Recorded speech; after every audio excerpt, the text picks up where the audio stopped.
Bonjour tout le monde, aujourd'hui nous allons parler de Pierre Corneille, un écrivain très connu français du XVIIe siècle. Il est connu pour ses tragédies et il a influencé beaucoup d'écrivains comme Racine et Molière.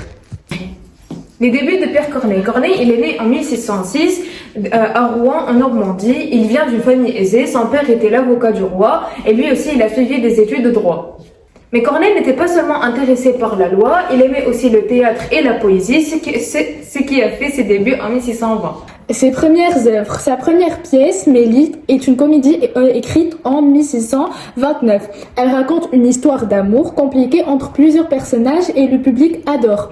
Grâce à ce succès, Corneille devient connu à Paris et commence à écrire pour la troupe du théâtre du Marais. Très vite, il s'impose comme un auteur important du théâtre français. En 1637, Pierre Corneille écrit Le Cid, qui est une tragédie inspirée d'une légende espagnole qui raconte l'histoire d'un garçon déchiré entre l'amour et l'honneur.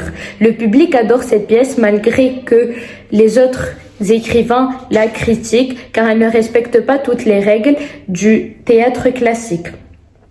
Malgré cela, le Cid rend Corneille célèbre dans la France entière et le rend le plus grand dramaturge de son époque. Après le Cid, Corneille écrit d'autres grandes tragédies comme Horace en 1640, Cinna en 1641 et Polyeucte en 1642. Dans ces pièces, il met en scène les personnages courageux qui doivent choisir entre leurs sentiments personnels ou leurs devoirs. Ces histoires montrent les héros forts, les décisions difficiles et les sentiments intenses. Ce style fait la réputation de Corneille dans toute l'Europe. Sa fin de vie et son héritage. Avec le temps, Corneille devient un peu moins populaire, car un autre écrivain, Jean Racine, commence à lui faire de l'ombre. Il écrit encore quelques pièces, mais elles ont moins de succès. Pierre Corneille meurt en 1684 à Paris, à l'âge de 78 ans, après une vie entière consacrée à la littérature. Aujourd'hui, ses œuvres sont encore étudiées à l'école et jouées au théâtre.